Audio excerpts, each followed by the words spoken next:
It's time for the Spoony One! Wrestling Show! It's time for the Spoony One! Wrestling Show! Okay, first off, I'm really sorry that Wrestle has kind of fallen by the wayside the past few weeks. It's probably been about a month since I've even watched Impact. And that does not bode well for my ability to understand what the fuck is going on, because with Impact, there is no good jumping on point. Although, at the same time, they rarely manage to maintain their own continuity between shows. So, in a way, if you think about it in an insane way, not watching the show might actually help. Because, you know, I bring up all the time how they don't follow continuity in the past, or the character motivations in the past are completely fucked up or something like that. So, I don't know. Maybe it'll work. So, I've just been really busy. I know that sounds cliche, but I have been. I've been trying to, ever since I'm feeling better, you know, I'm on new medication, I'm taking better care of myself, got off caffeine completely, and so ever since I gave up Impact, I've been a lot happier with my life. So, and also I got MagFest to get ready for, and truth be told, I didn't even want to do this because I just finished shooting a bunch of footage for like two different things. I got a new review of a movie finished, which will hopefully be up by MagFest. I'm really trying to get that one done as soon as possible. Final Fantasy X-2 has begun, and but really I'm working on stuff for MagFest. I'm trying to get my stand-up comedy routine nailed down because I've only done it one time, and it was good, but I needed to work on it a little bit. But okay, Impact. I've also done a little soul-searching and tried to figure out why I don't want to do the Impact review. I mean, obviously I don't want to do Impact reviews anymore because the show really sucks. And it seemed like a good idea to bitch about it a while ago, but when actually faced with it now, it seems like a really, really bad idea. But I started to realize that what made me not want to do the Impact reviews was watching Impact. And I'll try to explain. After I would watch Impact, I would take notes while I was watching Impact. Oh yeah, by the way, yeah, I have Final Fantasy X wallpaper. It's called Irony, people. Irony! And also, I've been looking for like dual monitor wallpapers, and this was one of the only ones I could find, but this really amuses me for some reason. I don't know. I also got a 10-2 wallpaper that'll probably pop up, but yeah. It's pretty. I've never said the Final Fantasy X series was not pretty. Anyway, so I'd watch Impact. I would take notes on Impact. Really copious notes. I got like 3 weeks. Actually not 3 weeks, about 2 weeks. When like 4 weeks ago, I took 2 weeks of whatever. So I have all these notes, and then I'm done with it. I watched Impact, and I'm so done. I don't want to get in front of the camera and relive Impact. Do you understand why? Like it's like watching Impact twice. And, oh my God, no. So, a few things. There's going to be a few changes, and I'm going to try this out. Try to get back on formula. And ironically enough, this is how I started doing Wrestle, and I moved away from that. Maybe a wrong move. What I'm going to do is I've intentionally shielded myself from any other reviews. I dared Lord Cat to watch Impact, and he just passed on word that he did his own vlog of it. I have not watched that, but I will as soon as this one's done. But what I'm going to do is I'm going to go scene by scene. I have not watched Impact yet. I have it recorded, but I haven't seen it yet.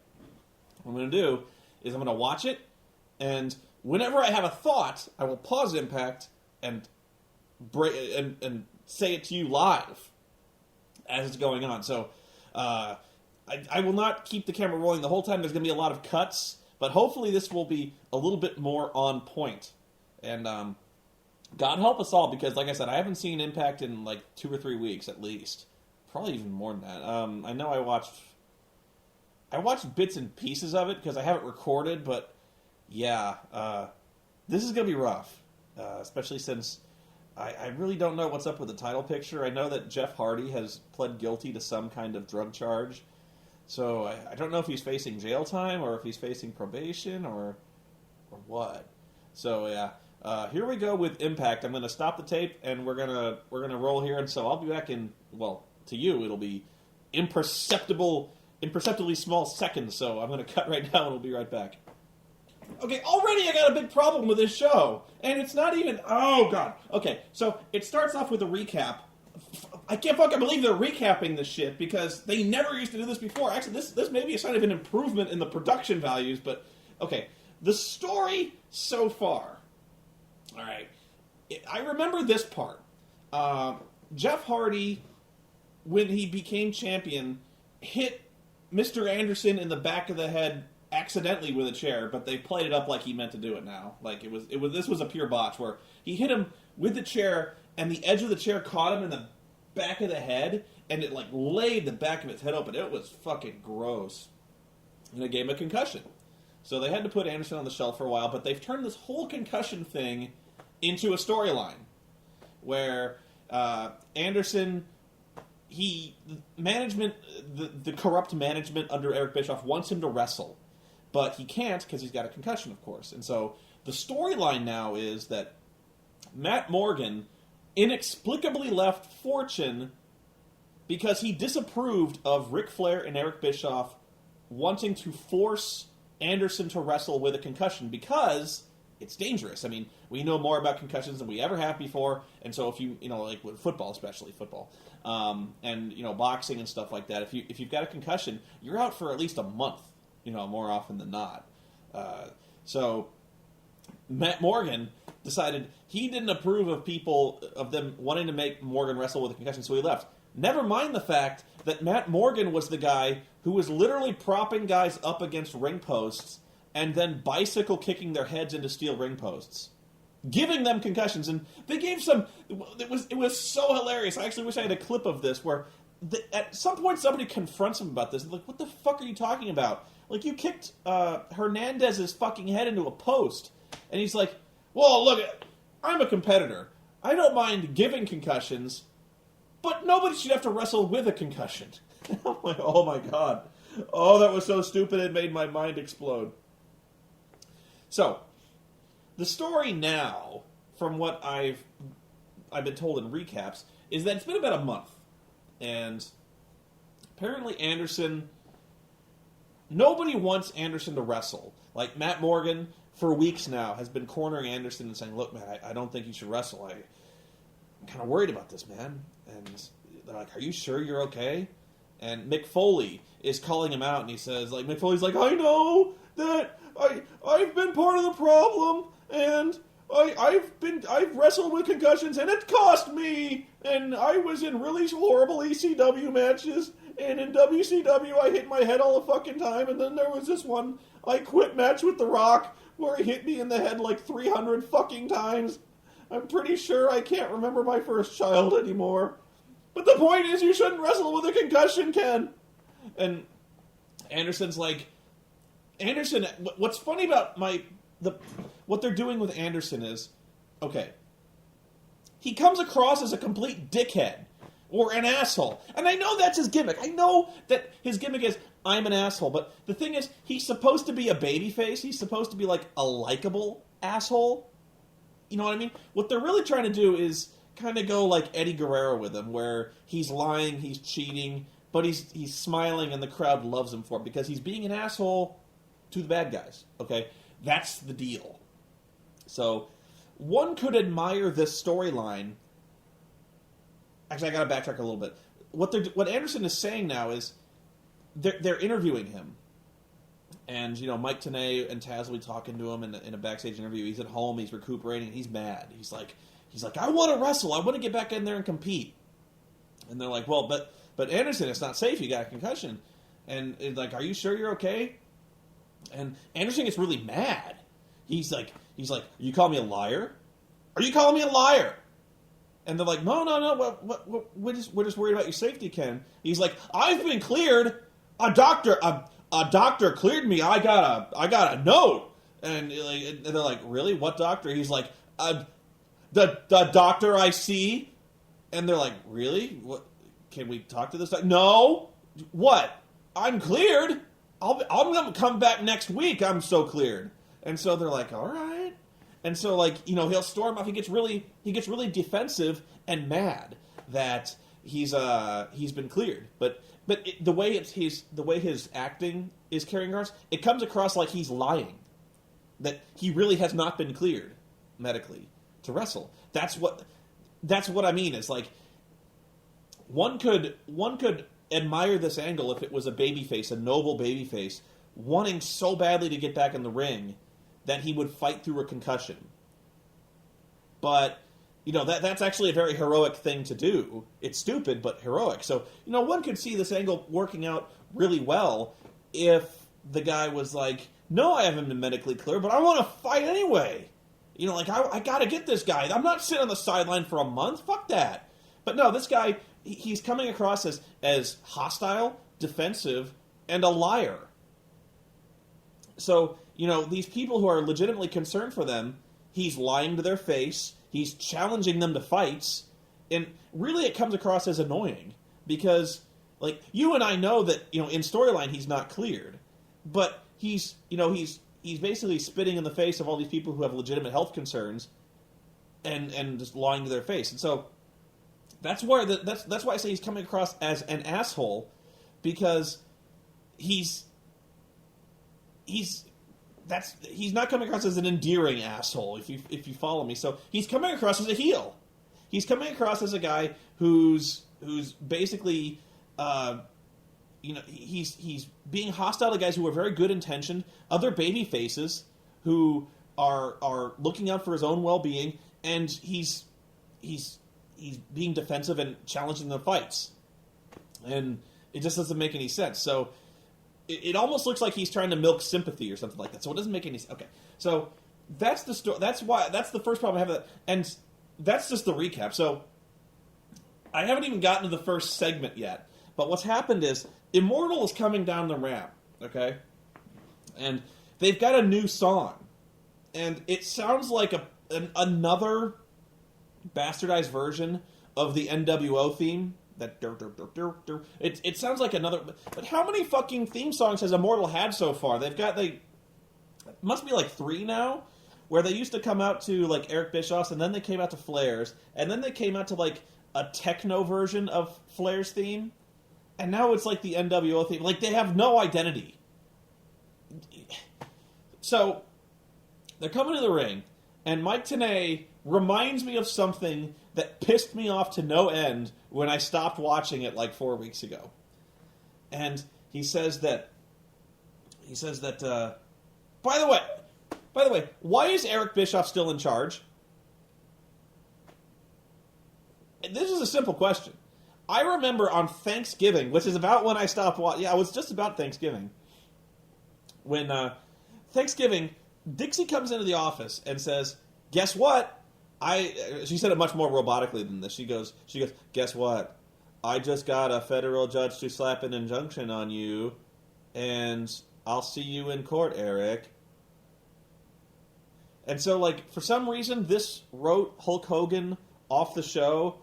In real terms, Hulk Hogan fucking, he had to get, like, extremely invasive, like, spinal fusion surgery. Ooh. I looked online just for some rough statistics on this back surgery. Ooh. It's like an 8 to 9 hour surgery or some shit like that, and they basically just like stick a rod up your ass so your spine doesn't move. You know, like, your back is in such bad shape, they basically just like they nail your spine to a rod or something like that. So yeah, that's why they get Hulk Hogan off. Rest assured, you will never see his ass wrestle again unless he is colossally stupid. Which, I doubt that. I don't think he's going to be in condition to take staircases anymore. My dad had back surgery, nowhere near that invasive, and it's cost him a lot. I remember he had like it wasn't fusion, but he had like a couple of discs fused or whatever it was like that. Yeah, he ain't wrestling. You know, it really does limit your mobility a great deal. And this kind of surgery, wow. So anyway, so Dixie comes in and says she's got a federal injunction slapped on Eric Bischoff and Hulk Hogan, which I would interpret to mean that she got her company back. And yet, for the entire month, Eric Bischoff is still running the place. I don't know. So, today, he says that lately Immortal has been on a real mission.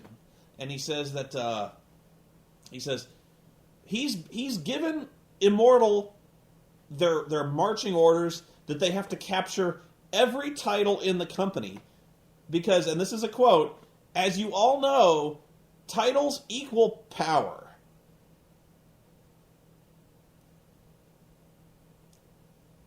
Okay. Eric Bischoff, this is so stupid it doesn't even make sense. Okay. He wants Immortal to capture all the titles because the titles equal power. How? How? This isn't... I'm not nitpicking. A fucking 4-year-old would ask this... Like, if a 4-year-old me watches this show, and they say titles equal power, my first thought is, it's a gold belt. How does that equal power? Power over what? Power over the show? Okay. How? I'm trying to think, like, you don't get to choose your title matches. You don't get to choose your opponents. You don't get to choose what kind of matches you want. What power do you wield? I could see that you get more money. In fact, that's been a storyline a lot of times where a guy gets a belt and the sudden influx of money turns him into a pretty boy or a playboy or something like that, and he's running around in limos, and that was pretty much the Nature Boy's whole thing. Was he wanted the belt because it came with monies and airplanes and first class rides and things like that. But power, okay. So in storyline, I remember that Bischoff, he wants them to capture the belt because somehow this added power will help him in the court case. All right. It's bullshit, but let's roll with this. Dixie Carter drags Hulk Hogan and Eric Bischoff into court. And the Dixie lays out her case. She says that Eric Bischoff is he unfairly stole my company from me by lying and committing fraudulent acts and making me sign a contract I was not properly informed what the fine print of the contract would be. In fact, he misinterpreted he misidentified what the purpose of the contract was that I signed. And ever since then, he's been abusing his power and manipulating this legitimate sporting event, because we're assuming it's he's manipulating this legitimate sporting event and abusing his power to give his friends the world championships. And that's Dixie's case, okay? So Eric Bischoff comes into the courtroom, flanked with Immortal, in theory. And he says, I am so not abusing my power. Just look at all these guys behind me with title belts.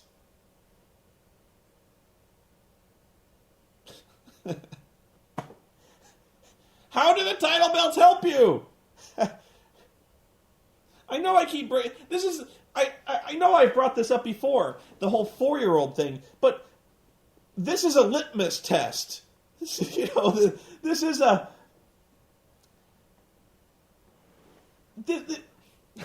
This... God damn it! Already! The titles equal power thing. Okay. What if fucking 4-year-olds could poke holes in your fucking story? It's not like I want to see Dixie back. That's not it. But why is Eric still there? There's been an injunction slapped on him over the whole fraud thing.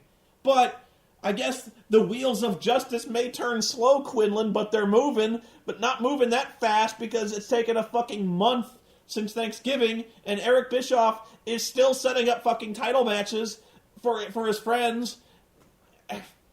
Alright, I'm gonna get back to watching. I'm like 5 fucking minutes into this. I'm probably a half hour into this fucking show. God damn it. Okay, so Bischoff says that he's put a bounty on all the titles because they're power. So he calls out all the champions that aren't in Immortal to the ring. So he calls out Jay Lethal. He calls out the Motor City Machine Guns. He calls out the made-up title holder Douglas Williams. They all come out to the ring. And immediately my question is, well, it seems to me that 3 of the 4 major championships, and ironically enough, I note that they didn't bring out the Divas champion, or the Knockouts champion, because, well, I don't know, whatever. But does that title not have power? That's an honest question. Does the Knockouts title not have power? Is that beneath notice? Because I'm sure the Knockouts would be very interested to hear that their title doesn't matter in any way. It doesn't, but in storyline, I'm sure that's very charming. But the thought that I had when they all came down was, okay, Jay Lethal, the Machine Guns, and Doug Williams have come out, and they all have titles. So, by my reckoning, they have more power than Immortal. Right? So, and yet, Eric Bischoff is still throwing them in screwjob matches. He's still making these lopsided. You put Jay Lethal up against Abyss. You put the Machine Guns up against AJ and Kazarian, and Doug Williams against Rob Terry. But if they're the champions and they have all this power, can they refuse? I guess not, because even though they have all this power, they are essentially powerless, right? So, of course, these guys are reluctant to get in the ring with Immortal, and Eric, through gritted teeth, he says, I promise nothing is going to happen to you. You're going to be safe. You can come in the ring with us. You're going to be fine, because we can't do anything with a federal judge and lawyers watching us, can we? Because Dixie has a federal judge investigating them or something like that. So they can't go through their usual underhanded tactics, because if they do that, they're going to lose the court case. At least that's the reasoning. So Bischoff, he says, you have my word. Nothing's going to happen to you because the judge is watching. So they all get in the ring, and they announce the matches, and Bischoff says, okay, guys, I want you to shake hands. And immediately, Immortal jumps them, and they start fighting. So that shows you how much Bischoff's word means. As if Bischoff's word meant anything before, up to now. Honestly, with as much shit as Bischoff has done in the WWE, in WCW, with the whole stealing the company from Dixie, when Bischoff says, you have my word, because of course all the baby faces in TNA are dumb. Cripplingly dumb. But this even contradicts its own internal logic, because Bischoff says, like, I can't do anything heelish because, well, this'll harm my investigation with my court case. Immortal jumps them, and Bischoff, not even attempting to hide his amusement, is basically going, no, bad, you stop that now, bad Immortal, this is not what we discussed, I'll fine you, there will be fines. Oh, I abhor you. Stop that. No. It's like, was that, honestly, I want to know now, is he serious? You know, he promised the guys safe passage, essentially, because, you know, they're being watched. And so, when he breaks his word and Immortal jumps them, his reaction is to do a very Willy Wonka, no, stop, don't do it, come back, don't fight. If they're being investigated, if this is true, if this is honest to God true, and this happens, and a judge is watching, is the judge is so stupid as to think, well, he told him not to. Really? I know they're bad guys. I get that. Fine. But they're pissing on my head and telling me it's raining, you know? Like that. They're going to go into the court. Like, I would really love to see this court case now. If this was on court TV, I would love to see some segment where Bischoff is legitimately trying to explain this segment. It's like, well, I told him not to. You can see me trying to stop him. Oh, my God. What else? Oh, that was another moment that was really great. The faces are getting jumped, and all of a sudden, da-da-da-da-da, Rob Van Dam! So Rob comes out, he clears house, Immortal runs packing. He's like, I got a mystery opponent at Genesis, and I want to know who it is. And Bischoff goes, I'll tell you when I'm getting ready. And Rob is like, I'll find out tonight if I have to beat it out of you tonight. And Eric Bischoff grabs the mic, and he points at Abyss, and he goes, oh yeah? Well, this guy will fucking kill you. He's like, this guy's a meat grinder in your hamburger. He'll kill you. And again, I would love to see that little segment appear in front of the federal judge. He's like, I've been trying to exercise my power, amicably and with a sense of equity and very fairly. He'll fucking kill you. Oh god! And then Bully Ray challenged Devon to a parking lot fight. I don't know. Let's keep rolling. I'm never gonna get through this. Okay, so they just showed this clip of the stuff that Jeff Jarrett's been doing in the past, where he's become like this mixed martial artist gimmick now, where he taps people out and he wants to fight MMA fights now. So he's pulled people out of the audience, he's beating them up. He finally said, I'm going to do pros now, and Amazing Red, he challenges Amazing Red, and he cheats and beats Amazing Red, and the next week he brings Red out, and he's like, that was pretty fun. Do you have any brothers or sisters, or like, not sisters, but like cousins or something like that I could fight? And Red goes, yeah, I've got a baby brother, and so he's like, you know what, you got a baby brother? That's awesome. So I'm going to turn my back, and you know what, since he's younger than you, I'm going to let him have the first shot. So he turns around, and this enormous, jacked up motherfucker comes out. Hang on, I got to pause this. He just started talking. It took him like 4 minutes to get to the fucking ring. So he turns his back, and this enormous, jacked up motherfucker comes out, and he's Amazing Red's little brother. So the guy starts beating him up, and this is the recap. So he beats him up, and he's got Jeff beat, okay? He's got Jeff in the ankle lock, and Gunner and Murphy, blatantly in full view of the ref, as he's about to tap out, grab Jeff and pull him out of the ring. Hello? He put up $100,000. The whole point of this thing is that if anyone beats him, you give him $100,000. He just cheated in full view of the ref. He was about to tap out, and they pulled him out of the fucking ring. What the fuck do you have to do to get disqualified around here? My God! This isn't even like a minor thing. This isn't like some meaningless match where, something happens for the ref and he lets it go. No, this is like, there's real stakes in terms of storyline. There's real stakes here. $100,000. The whole point of this is, like, we can't have Jeff Jarrett lose, but he just got, like, the two fucking heel security guard tag team just saved him from the fuck. This does not happen in mixed martial arts. Anyone who watches mixed martial arts is horrified by this shit. I'm fucking horrified by this shit. How do you get DQ'd? Damn it. Okay, so apparently because of this now, he says that Jeff Jarrett has instituted tweaks. Nobody can be taller than him in the Double J Double MA challenge, and the matches are no longer like official matches. They're exhibitions because he doesn't want anyone to get hurt. And so, of course, everyone knows he's full of shit because, a lot of reasons, but namely which everyone and their sister knows already that this is the excuse for Kurt Angle to come back. But he goes, I don't. These are exhibitions, so nobody gets hurt. So he starts cruising around, and he's like, who can I find that's shorter than me to do these matches? So he sees some guy from Twilight I have no memory of, Boo Boo Stewart. Boo Boo Stewart?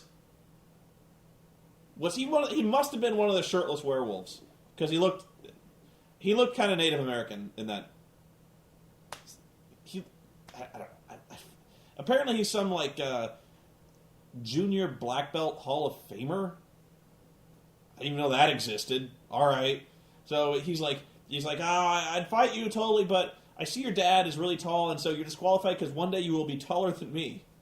He's a heel, whatever. So. He points out a plant in the audience, and he brings this guy down, and his name is, like, James Cruz, I think it was. So he jumps this guy unfairly. He has him sign the contract, and he, like, jumps him immediately, and he starts doing, like, Muay Thai knees, and he clamps on the ankle lock, and he makes the guy tap out, and of course, he doesn't let go of the ankle lock, he keeps stretching the guy, he keeps, like, torquing on his ankle, and the guy's, like, weeping, and like, I'm tapping out, and the announcers are going apeshit. Here's my question. I know he's a heel. You know he's a heel. Everybody in the Impact Zone knows he's a heel. And every week for 2 months now, okay, about a month and a half now, he's been doing this thing where he challenges people to mixed martial arts fights, cheats, and then when he puts you in the ankle lock, he doesn't let go. Why do people continue to sign up for this? Like, this isn't even meta anymore. Like, this is like you've seen this guy on TV week after week. You know he cheats. You know he doesn't let go of the hold. Why would you willingly get into the ring with this asshole? You act surprised when he jumps you. You act surprised when he keeps the ankle lock on for too fucking long. How stupid are you people? God. And of course, this is the week where Kurt Angle comes back and he says, we're about the same height, and Jeff Jarrett's like, you promised you'd never wrestle again, and of course, wrestling retirement stipulations mean less than nothing in wrestling nowadays. I mean, like just beyond nothing. In fact, whenever they announce a retirement stipulation now, it's a negative probability that they will retire, you know. And that's actually what's cost Shawn Michaels. Like, we've had so many false retirement stipulations, not the least of which being Ric Flair, John Cena, that, you know, when you do this, that nobody believes it. You know, when it actually is real. You're just completely blown it away. So Kurt Angle's like, I'll see you at Genesis, because like, he goes, this isn't an official match, so I'm not going back on my word. It's an exhibition. And everyone's supposed to be all, oh, that's adorable, and this is so fucking stupid. You know, there's going to be a Knockouts match coming up any second now, and I'm really not looking forward to this. Alright, I'll be back. Okay, tag match with the Motor City Machine Guns versus Kazarian and AJ Styles. Funny thing about this one is, Kazarian and AJ come out to the Fortune music, which is the Ric Flair thing, the Ric Flair kind of techno music. I don't get this. It's actually kind of confusing. I mean, I'm not intentionally being dense, like sometimes I do, but does Fortune still exist? I wasn't aware of this. Like, I thought they were all just Immortal now. There's a lot of sub-factioning going on. I really don't understand this. Really good match. If I had a complaint, is that it's too short. I mean, although, like, you know, these guys would never have enough time for me. You could do a 20-minute match on these guys, it'd be perfectly fine. Really good match, though, and really I can't complain about that one. Because really, you've got some of the best competitors in the business. Really, 4 of the best, if not the top 4, currently, you know, doing what they do best. It's a really good tag match. That was really good. And in fact, I rather like the story that was told here. The fact that AJ tried to use the Chaos Theory suplex to send a message to Doug Williams because he wants the TV title, but he ended up getting hit with what was it? He got hit with a brainbuster, and then they beat him. And so, you know, AJ looked really dejected, and Bischoff came down and looked really stern and disappointed in him. And, you know, I thought that told a really good story. I thought that was effective. It was well done. Then there was a weird segment where, before we go to commercial, which is where we're at now, the Pope is mad. I thought he was in a casket, but apparently he got better. So he's all pissed off now. He's like, the Pope's gonna find out who's been following him with a camera, Daddy. And he's like nobody follows the Pope with a camera. And he's gonna call out whoever's following him with a camera. Pope, have you not seen the show? That's like half the show. Is they have a match, and then they go backstage to where there's some guy hiding, like behind chairs and shit. Like there's like gonna be a stack of tables, and there's some asshole hiding behind the tables, and like zooming in and out at really awkward frequencies, and like for some reason panning away from the talking people's faces, and then zooming in on their left thigh, and then going back up to their faces. Like, they do this guerrilla-style filmmaking thing where somebody's being followed around with a camera. That's half the show! Everyone gets followed with a camera, Pope! We're gonna do that next, I guess. Oh, God. Okay, I'm gonna start off with the good thing, because they followed up on the Bischoff and AJ Styles thing. Bischoff drags AJ into the office, and Flair's there, and Bischoff is like, I'm a reasonable guy, but this heat is driving me absolutely crazy. So he's like, I'm trying to maintain my composure here, AJ, but you keep fucking it up. So like AJ's like, Bischoff goes on this rant, and actually, believe it or not, I was impressed with the fact how easily they actually conveyed a great deal of information to me about this bullshit story, but they did it without sounding like it was exposition, if that makes sense, where he goes, okay, look, I gave you a simple task. We got 72 hours before Genesis, and these 72 hours are vital because we got to get done what we got to get done, and all you had to do was soften up the tag team champions because we got to get the belts, okay? You fucked it up! So I was actually kind of impressed with that. The fact that they established the timeline, they established what they had to do. Like, okay, you've got kind of 2 out of the 3 here. You've got a timeline and you've got a goal, which is more than I can say for the most part of any other TNA storyline. Like, most of them I don't even know, like, I know what they want to do, I know why they want to do it, and I know when they got to do it by. Okay, 3 out of the 4, whatever. But now, I concede that I don't know why Genesis is the hard cutoff point. It doesn't really matter, but it is. I don't know why. I don't know why, pardon me, the federal judge has chosen 72 hours from now as the cutoff point to get these titles. I don't know why the titles matter, but, you know, like I said, this segment kind of impressed me. In terms of Impact standards, they accomplished a mission there. And actually, they kind of managed to develop character here. There were 3 characters in this segment, and they all had unique, distinct personalities, and I feel like after watching this one, I learned more about all of them. Like, Eric Bischoff only cares about saving his own job, and he's desperate. Like, I got that. AJ Styles, they're turning babyface because he's getting increasingly frustrated with the unreasonable demands that they're putting on him. The fact that he feels like he's being replaced, because he is, because earlier in the show, Eric described Jay Lethal as being phenomenal, and that AJ was like, "What the fuck? I'm phenomenal. That's what I do." And so like AJ feels like he's being replaced. He feels like he's being overlooked and forgotten about. And so he's like, you know, this was not an easy job, dude. Like, these were the tag team champions. You just want me to go out there and just go beat the tag team champions like it's nothing. Like, you say it and it shall be done. You know, you put me up there with fucking Kaz, and you want me to beat these guys, and everybody's like, yeah, I want you to fucking beat them. You're the best. And Ric Flair, ironically enough, was very sedate. He was trying to calm things down. He was playing peacemaker because he actually really likes AJ. You know, AJ was Ric Flair's protege for a long time. You know, he was trying to breed him into being the next Nature Boy.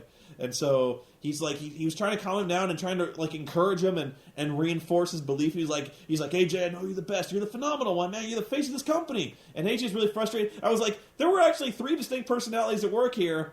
I like this segment. It was really good. So never let it be said I couldn't give you props when it was well done. Now, the storyline as a whole, I'm sorry, the TV, there's a trailer for The Exorcist they're showing on Spike TV, and I froze the commercial exactly when Linda Blair turns her head completely around, and she's like, but yeah. Okay, so the next segment was the one that pissed me off. And I can't believe they're doing this. Okay, so Pope comes out, and Pope's he's righteously indignant. He's all, somebody done followed Pope around with a camera, daddy! I want to know who it is! And so Samoa Joe comes out, and Samoa Joe's like, he's like, you know what I really hate is people who come out here and claim to be people that someone they're not. And you're not who you're supposed to be, you're full of crap. And he goes, Pope's like, what are you talking about, daddy? A Pope is the Pope, and the Pope is the Pope of the congregation, the Pope, daddy. And Joe's like, oh yeah? Yeah? Well, I've been seeing what you've been doing. He's like, you've been coming out here and you've been asking for donations, and what have you been doing with those donations? You said you were for charity. He's like, you've been going to strip clubs. That's why I showed you I showed the Pope in a strip club. And Pope's like, and immediately Pope is like, oh shit, I'm totally happy. But now he's going full heel now which for no reason heel turn, but you know, people turn heel and face every other week in this fucking company. So like, he's a heel now. He just is. He's a heel. Oh, well, I had to backtrack a little bit.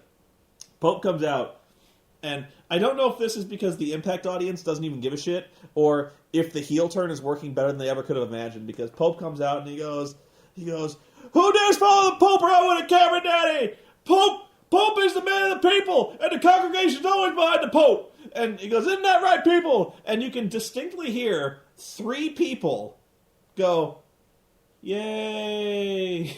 And he's like, I fight for the people, and these people are my congregation, Daddy. And again, you hear 3 people go, yay. Like, I can pick out, if I actually slow motioned it, I can point out the 3 people are like, yay, Pope. It was such a weak reaction. I couldn't believe it.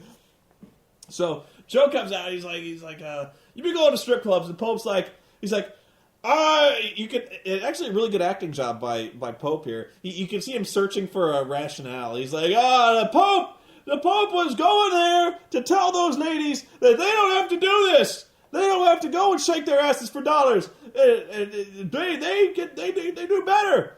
And Pope's like, and Joe's like, yeah, really? Okay, well, I also saw this video where you've been getting dogs from the pound, but I went and checked out all the places. You said you've been giving these dogs to orphanages because the kids need pets for Christmas, and he's like, you know what I found out? He says, I went to all these orphanages. I can see Samoa Joe going to orphanages, by the way, and asking them if they got dogs delivered. You could really see Joe doing this. He says, you know what? None of these orphanages got their dogs. And in fact, I found out that all you ever adopted was pit bulls, and your house has been flagged for noise complaints 35 times this week. And I lost it. I fucking lost it at that point. I was like, what? We're really doing this. We're really turning the Pope into Michael Vick. With the pit bulls and the noise complaints at his house. We're really going here. Oh, man. I want you to let that sink in for a second. It's not like, it would have been enough that we were like, oh, Pope's just blowing the money at a strip club. No. He's Michael Vick. He's involved in illegal dog fighting. And Pope's like, those pit bulls are the best companions a child could ever have, Daddy. How dare you accuse the Pope of dog fighting, Daddy? And I'm just, the headaches, they return. Oh, God. The Pope is Michael Vick. The show is barely half over. Okay, so Knockouts tag match. Madison Rayne and Sarita versus Mickie James and Velvet Sky. Actually, I'm hard on the women a lot. Especially in TNA, because for the most part, they're not wrestlers, and it's very clear that they're not wrestlers, because we never see them actually competing, we see them always getting made up. So, really, the few legitimate wrestlers that they have, they've pretty much drummed out of the business. Like Hamada, So you've got really Sarita, who's not that good, and you got Mickie James, who they really don't showcase all that much, and Tara, I guess, and that's about it. And Tara's hurt. So, but, like I said, I'm pretty hard on them, but this match actually, the first 2 minutes of this match actually started out very tight and very good. I liked it. And then it really started going downhill. It was because they kept Velvet Sky in the ring. Velvet was the one who was playing babyface in peril, who was always getting pounded on, and Mickie James spent most of the match on the apron trying to get in. And Velvet Sky, frankly, stinks, and so does Madison, really. And so you got one bad wrestler who's in the ring the entire match, and then you've got the half decent wrestler and the bad wrestler keep tagging in and out. It really wasn't that good. The worst spot of this match was Velvet completely blew a snapmare takedown. They had her going for the snapmare, and she kind of tried to pull it off, and she, instead of doing the snapmare, she just kind of dropped to her knees and fell over. And it looked like me trying to take a snapmare takedown. If you'd seen somebody who'd never ever taken a snapmare in their life try to take the first one, that's about how it looked like. It was like, oh, yeah, botchamania coming your way. And the finish of this match happened so quickly, I don't even know what happened. I actually had to go back and watch it again to find out what happened. And even then, the cameraman was basically out of position for the finish of this match, where the good guys were going to win, and then all of a sudden Tara comes around the side, and hits Velvet with her loaded elbow brace because she's got a torn ligament in her arm, and now they're doing the gimmick they always do where they've got a gigantic fucking cybernetic elbow brace on, and she cranks her over the head with it. But the camera was completely out of position, and this whole thing took place in the span of like a quarter of a second. So the announcers tried their best, but I think even they didn't really know what was going on. Like, I think they knew the finish of the match, but they didn't see it because they were like, Tara did the thing with the brace, and there's hinges on that thing, and it would really hurt. And like, I had to go back and watch it again. So, and then another really weird thing happened with this match. The Sarita and Madison one. But another really weird thing happened that... Okay, so they go back to Bischoff's office, and Rob Van Dam is in Bischoff's office going, Eric, I need to know who my opponent is for Genesis, dude. And Eric's like, I can't tell you that, Rob. Now, rewind half an hour. Rob Van Dam had literally threatened to beat up Eric Bischoff until he got the answers he wanted on who he was facing in Genesis, okay? Number one. Number two, the last line we heard of that segment after Rob made that threat was Eric pointing at Abyss, actually Eric trying to charge the ramp at Rob, Abyss holding him back, and Eric was pointing at Abyss going, he'll fucking kill you! He'll kill you, Rob!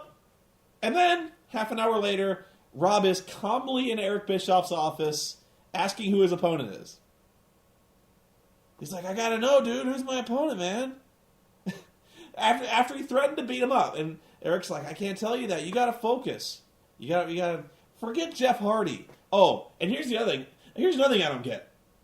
Okay, I don't believe there's a title match at Genesis. I don't think Jeff Hardy is defending the title. I think the main event of that one is it's Mr. Anderson against Matt Morgan for the number one contendership to the title. And in a recap segment, I see this. I see Jeff Hardy gets on the screen, and he says, he's talking to Rob Van Dam, and he goes, Rob, he's like, I know you never had your title match again after you gave up the title, or after you were stripped the title due to injury, but if you face a mystery opponent at Genesis and you win, you get me for the title.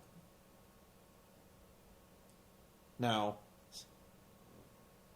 we've got a number one contenders match, Matt Morgan and Anderson, and apparently we've got another number one contenders match with Rob Van Dam and whoever the fuck he's facing. You can't do that! So, he's like, Rob's in the room, and he's like, well, what about focus? What do you focus on what? And he's like, well, you've got a match tonight.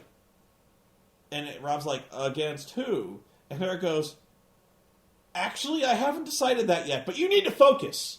You need to focus on, not on Jeff Hardy, but on your match against someone I don't know who it is yet. Yet another really good segment. This is almost shaping up to be one of the better impacts, even though it pisses me off. The whole setup of this. Okay. This was a good segment. This was Douglas Williams against Rob Terry.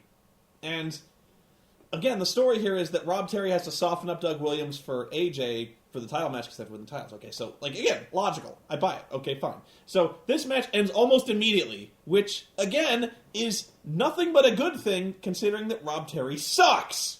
So, like, they immediately end the Rob Terry match. I'm like, yes! When the match ends in a disqualification, when immediately AJ Styles comes in and starts beating up Doug Williams because, again, he has a match against him, and he's under a lot of pressure from Eric Bischoff. He's like, your job may be in jeopardy. You don't even want to know what happens to you if you lose this fucking match at Genesis. And so, like, logically, AJ comes out and he starts beating up Doug Williams. He goes to injure his hand, soften him up for Genesis. It was heels doing heely things. And even for AJ's character, it made a lot of sense. He's under a lot of pressure right now. It worked! I was like, my God, honestly, this show is really bad, but for this show, for Impact, they actually told... This made sense. Which, wow! I'm so impressed with that, you have no idea. It'll probably get worse, I have no doubt. Actually, after the Michael Vick thing, yeah. I don't know. Before I start heaping too much praise on this one. We'll keep rolling. Okay, so this is finally the segment where Devon confronts Bubba Ray in the parking lot. And of course, this doesn't happen really because Bubba comes out with like 8 security guards, and as soon as Devon makes a move, all the security guards kind of surround him and try to separate him. And so the whole time Devon's trying to get to him, and Bubba's like berating him and hiding behind the security and all that. And eventually, like, Devon's like, I can't get to this guy, and so he starts to walk away, and that's when Bubba jumps him and kicks him in the balls, and it's like, I can kill you right now, but there's like, don't show up to Genesis, don't show up, go back to your kids, and walks up. Good segment. This was really good. I don't know what else to say about that. It was a bad guy acting like a bad guy and making you want to see them get together at Genesis. It worked out really well. Good segment. The next segment, also very good, was, I actually hate Jeff Jarrett, so any segment that I call out where I say Jeff Jarrett's actually really good. He says, he's like, at first I was kind of intimidated, but now I'm really looking forward to Genesis. I got a plan. I got an insurance policy. For my insurance policy. So Kurt Angle, bring whatever he wants. I got him. And so Eric Bischoff's like, really? That's good. Well, tonight I got a problem I need you to take care of. And it's like, what? I just fought this other guy in the ring, and you saw how big that guy was, and he's like, I did, but you got to take on Rob Van Dam. And Jeff's like, what? He's like, yeah. And probably the most puzzling, poor choice of words line of the night. Eric says, this Rob Van Dam guy, he won't give up. We got to put a bullet in this guy like fast. And I'm like, you want me to kill him? He's like, yeah, we got to put a bullet in this guy like now. I'm like, wow, that probably shouldn't be a. I hope the judge wasn't watching when you said that. So Jeff Jarrett's like, you know what? He goes, it's no disqualification. Jeff goes, I like that, so I'll do it. So again, good segment, except for the put a bullet in Rob Van Dam thing. I don't know. So the next segment was a match, Jay Lethal versus Abyss. I did not like this match. And this is maybe a personal thing. I hate when they do this. I always hate a match. Abyss basically beats Jay Lethal. He hits his black hole slam. It's over. So the ref goes 1, 2, and then the heel pulls the bad guy. The heel pulls the guy up before the 3 count. He's like, I'm not done yet. I got to punish this guy more. I hate that. I hate it so bad. That is something that should never happen in any match. Like, I can't think of a single rationale why you wouldn't just want to beat the guy. You know what I mean? Like, if you've got the guy beat, pin him, it's over, okay? You beat him. If you want to keep beating up on the guy, pin him first, and then keep beating up on the guy. That's what a bad guy would do. The bad guy would steal the win, and then keep beating on the guy. But you don't pull him up before 3. That never makes any sense. Not to mention, you have essentially just buried the X Division champion deep beneath the earth. I can see that they want to make it look like the X title is in jeopardy, like dire jeopardy of being lost to Kazarian by the end of this. And they did that. But I hate when they do that. You need to make your champions look like champions. You need to protect them to some degree, and you can't go burying them like this. And you can't ever do the thing where you pull them up before the 3 count. It just doesn't work. The next thing we do is a sit-down interview with Mike Tenay, Mr. Anderson, and Matt Morgan. And this, I don't want to recap what I already talked about a lot before at the very beginning of this with the whole concussion angle, but here's the thing. I think I've somewhat formulated my own thoughts more clearly on this matter. Okay, so again, we've got Mr. Anderson being very evasive, very hostile, and in fact, when Matt Morgan and Mike Tenay bring up, they're like, what about, aren't you worried about potential health concerns? And Anderson's like, what health concerns? I'm fine! And he goes, well, would it kill you to sit out even a little longer just to be a little safer about this? And what about your family? And immediately, Anderson flies off the handle. He's like, you mind your own business about your own family. Do I ask about your family? No! And now, I get that he's like, people are very private. I'm very private, when it comes to my family and stuff like that. But I don't fly off the handle at people like that. I'd be like, with all due respect, I don't want to talk about that. I don't be like, mind your own fucking business! So, but here's the thing with it. There's 2 alternatives here. All right. 1, Mr. Anderson is still concussed, and it's not safe for him to wrestle, and he is, in fact, lying about being medically cleared to wrestle. Or 2, he is medically cleared to wrestle, and there's no problem. right? That's the only two options. So, if he's cleared, fine. Fine. There's nothing to talk about at that point. Mick Foley comes in the ring, he calls Anderson out, and he's like, I don't think you're really okay, Ken. I hear you've got a concussion, and you're telling people you're fine, but I don't think you're fine, Ken. And if Mr. Anderson says, I've been cleared, okay. If a doctor, fine. I don't see that's it. That's end of line. Wrestle. By all means, wrestle. And so, or the alternative, he's not fine. He is not medically cleared to wrestle, which should be easily provable by company doctors. If this is a legitimate sport, if there's an athletic commission, TNA should have doctors on staff who can easily determine whether or not Ken Anderson is medically cleared to wrestle because of his concussion. This isn't difficult. So, if he's cleared, all he has to do is produce the doctor. Fine. If not, he can't. If he cannot produce a doctor, then he's not medically cleared. Is he? This isn't an issue of deception. This isn't something where Ken Anderson might be lying to maintain a psychological advantage. He's cleared or he's not. You follow me? I'm sorry, I don't mean to obsess over this, but this really does. This makes no sense. Yeah.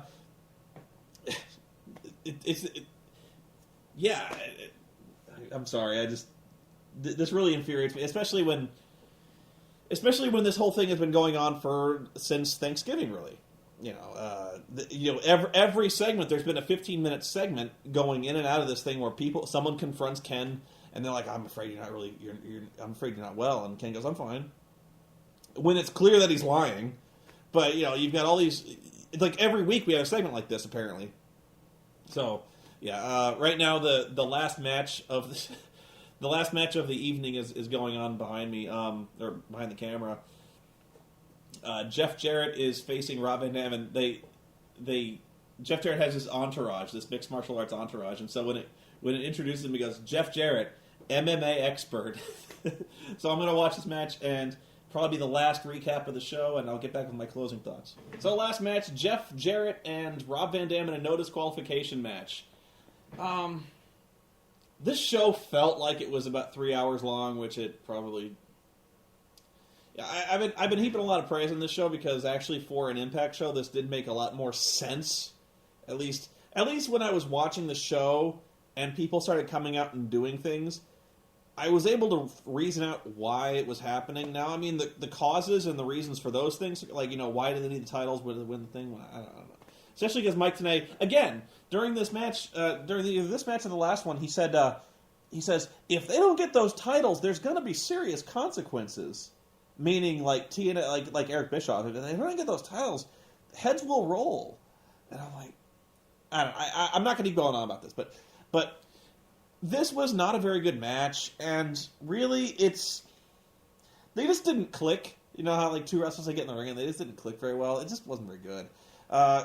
And I think this may be a little bit of bias, but I really think that Jeff Jarrett is kind of washed up as far as wrestling goes. He really can't hang with the younger guys, and he really can't hang with somebody who wrestles RVD style. He kind of wrestles an old school style, you know what I mean? It's just he's in good shape. I can't fault him on that, but the dude's kind of ancient in terms of pro wrestling, and I guess that's Immortal's MO. But the finish comes when basically everybody and their sister interferes, because again, it's no DQ, and for some reason RVD still trusts the heels to fight honorably. I don't quite know. But, Jeff has this martial arts entourage that comes out, and they all try to run in. But it becomes too much for him when Gunner and Murphy, the heel security team, start to hold him down, and all hell starts to break loose. And I'm sure the federal judge, if he's watching, would be very interested to see the fact that Immortal is currently using TNA company security to interfere in title matches and interfere in the operation of this sporting event. But, yeah, whatever, what do I know? So, basically what happens is Jeff Hardy, oh, hi, Jeff. Thanks for showing up to your show. You're only the world champion and shit. Jeff Hardy finally comes in and does the twist of fate, and, Jeff Jarrett wins. And so Matt Morgan comes down to make the save. He starts to clear house, but Jeff's about to hit him with a chair. Mr. Anderson runs down, grabs the chair, and they do the same thing they always do. This is another storyline I kind of hate. I really hate, actually, where... Okay, there's a good guy back here, there's a bad guy in the middle, and there's a good guy with a chair. Good guy swings the chair at the bad guy, but the bad guy moves, and the good guy hits the other good guy in the back with the chair. Right? And so everyone raises the question, they're like, oh, the bad guy moved, but did he mean to hit him? Like, did he mean to hit Matt Morgan with a chair? And they go, and one of the announcers goes, I don't think so. He was swinging at Jeff Jarrett. And of course, Mike Tenay goes, I don't know. I think he meant to do it. I hate that. It really is one of the most overused kind of triple threat storylines that they do whenever there's like two good guys and one bad guy, and the good guys don't really trust each other, and the good guy accidentally hits the other good guy with a chair, and they're like, did he mean to do it? And usually, of course not. He didn't mean to do it. But honestly, if you were going to do this angle, Anderson is probably the best guy to do it with, because the way he's acting is really, really, really heelish. But I've seen this angle play out so many times, it's just dull. The other thing I noted that Jeff Hardy barely on this show, which is weird. Especially, well, I guess it makes a little bit of sense considering there's no title match at Genesis. Really, I mean, there really should be a world title match on every pay-per-view. That's kind of why you have them there. And if you don't, like, why were you so keen to get the belt off of Rob Van Dam in the first place? Like, that's like, as soon as Rob got hurt, they're like, oh, he can't defend at the pay-per-view. We better get the title off him. And so, of course, they spend 2 months with the tournament to put the belt on somebody else. And now Jeff, the pay-per-view's coming up. He doesn't have to defend his title there anyway. So, whatever. By the way, Jeff Hardy looks, I don't know if it's like a really, really bad, overdone spray tan or the makeup he puts on, but Jeff Hardy looks fucking filthy. Like, he really looks like he climbed out of a dumpster. You know what I mean? He looks like he just took this, like a dirty diaper and just like smeared it on his face, and that's really, I don't even know. So that's Impact. I gotta watch Lord Cat's review of Impact. I'm actually kind of interested to see how someone who has never seen a single episode of Impact before reacts to the shit that either I go nuts about, and how he reacts to the shit that I have kind of accepted. The stuff where I'm willing to let. Honestly, it's kind of interesting to see how I've changed as a viewer. I think you've seen it where I let shit slide that I never would have let slide before. I'm actually kind of praising the show on a lot of scores for making slightly more sense than normal. So honestly, this was a good start to the year for Impact. I hate to say, there was a lot that pissed me off, but it was actually logically structured in terms of everyone's motivations were relatively clear.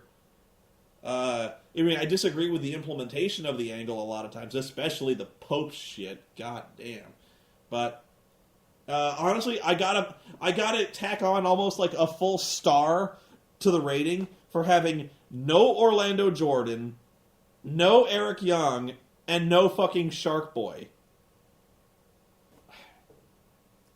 I mean, really, the fact that they're leaving some of the more annoying stuff off is a huge positive anymore. But anyway, I'm going to go. This show has probably gone on for a long time, so going to get this started. I got a lot to do, so I'm going to get back to it. So thanks for watching. Bye.